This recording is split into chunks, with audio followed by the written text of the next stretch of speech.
नमस्कार, आप देख रहे हैं वी न्यूज। मैं हूं उपेंद्र यादव। आज हम बात करेंगे नोटबंदी की। जी हां, आपने सही सुना। नोटबंदी के बाद देश में शुरू हो चुकी है नोटबंदी।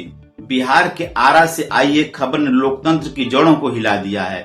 मतदाता सूची में ऐसा गड़बड़ झाड़ा हुआ है कि जीवित लोग मृत किए जा रहे हैं और वोट देने का संवैधानिक अधिकार अचानक किसी ड्राफ्ट के एक कॉलम में डूबता नजर आ रहा है।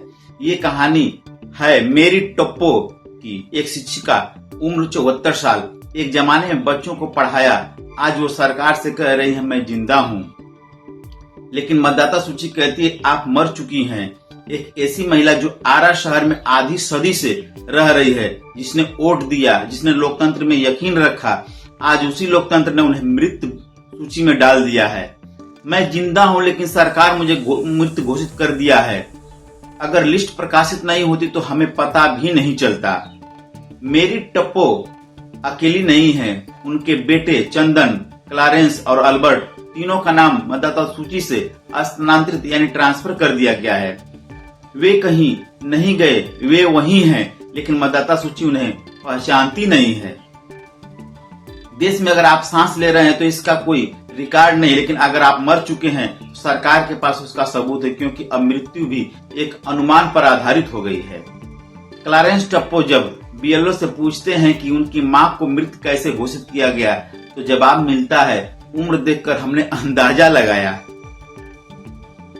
अब उम्र का अनुमान भी मौतों का प्रमाण बन सकता है, ये हमें नहीं मालूम था। बीएलओ ने संपर्क नहीं किया, पार्षद ने पहचानने से इनकार कर दिया। बूथ पर लिस्ट चिपकी तब पता चला। महिला को पुरुष घोषित कर दिया गया। पति का नाम हटाकर पिता जोड़ दिया गया। उम्र भी 74 से घटाकर 64 कर दी गई। मतलब ये कि अगर कोई स्क्रिप्टेड कॉमेडी शो बनाना हो तो ये मतदाता सूची आदर्श पटकथा हो सकती है, लेकिन दुख की बात ये है कि ये कॉमेडी नहीं, हकीकत है। अब जरा मिलिए डॉक्टर केडी सिंह से। 87 साल के बुजुर्ग हिंदी और भोजपुरी के वरिष्ठ साहित्यकार, ऋग्वेद का भोजपुरी अनुवाद कर चुके हैं, दर्जनों किताबें लिख चुके हैं, लेकिन इस बार चुनाव में वो वोट नहीं दे पाएंगे क्योंकि उनका नाम लिस्ट में नहीं है, जबकि उनकी पत्नी यशोदा देवी का नाम लिस्ट में है। घर एक ही है, एक ही पते पर रहते हैं, एक का नाम है, दूसरे का नाम गायब है। मतलब ये कि अब भारतीय लोकतंत्र में भी गुल्लक की तरह वोट निकलता है। किसका निकलेगा, किसका नहीं निकलेगा, पता नहीं। केडी सिंह कहते हैं 1961 में नौकरी शुरू की, 1998 में रिटायर हुआ, तब से किताबें लिख रहा हूँ, लेकिन अब पहचान साबित करने के लिए बार बार कागज दिखाने पड़ते हैं। कभी नोटबंदी, कभी वोटबंदी। आम आदमी परेशान है। ये वो लोग हैं जिन्होंने अपने जीवन का एक बहुत कुछ समाज और देश को दिया है। अब उनकी पहचान पर सवाल उठ रहे हैं। अगर इनके पास इतने दस्तावेज हैं तो नाम लिस्ट में नहीं, तो सोचिए उस बुजुर्ग का क्या होगा जिसके पास न नौकरी का कागज है, न पेंशन की पर्ची है। हमारे देश में एक प्रवृत्ति बनती जा रही है, प्रक्रिया पूरी करो, नतीजे की परवाह मत करो।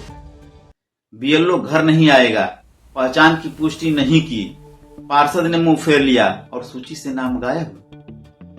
इस सब के बीच चुनाव आयोग है और वो भी चुप है, और सुप्रीम कोर्ट के आदेश के बावजूद आधार कार्ड की कोई खास भूमिका दिखाई नहीं पड़ती है। जब मीडिया ने एक बीएलओ से नाम न छापने की शर्त पे बात की तो उन्होंने बताया इतने कम समय में हर घर जाकर सत्यापन करना मुश्किल है, रात भर काम करना पड़ा है, स्वास्थ्य पर असर पड़ रहा है, चुनाव आयोग को और समय देना चाहिए था। अब सवाल ये है, जब समय कम है, संसाधन सीमित है, तब ऐसी अधूरी प्रक्रिया क्यों शुरू की गई? मतदाता सूची कोई टाइम पास डॉक्यूमेंट नहीं है महोदय, ये लोकतंत्र की रीढ़ है, और जब रीढ़ ही डगमगाए तो संविधान भी कांपने लगता है। आप सोचिए, अगर मेरी टप्पो एक शिक्षिका न होती, उनके बेटे जागरूक न होते तो क्या होता? अगर केडी सिंह एक लेखक न होते, मीडिया न जानता तो कौन पूछता? ये मामला सिर्फ 2 लोगों का नहीं है, ये मामला लाखों वोटरों का हो सकता है जिनका नाम चुपचाप लिस्ट से काट दिया गया हो, जिन्हें पता भी नहीं है कि इस बार उनका वोट भी स्थानांतरित या मृत कर दिया गया है।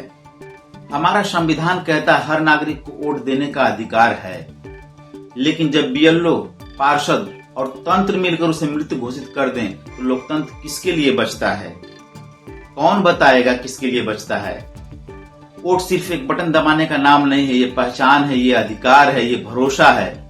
और जब यह भरोसा टूटता है तो लोकतंत्र खोखला हो जाता है।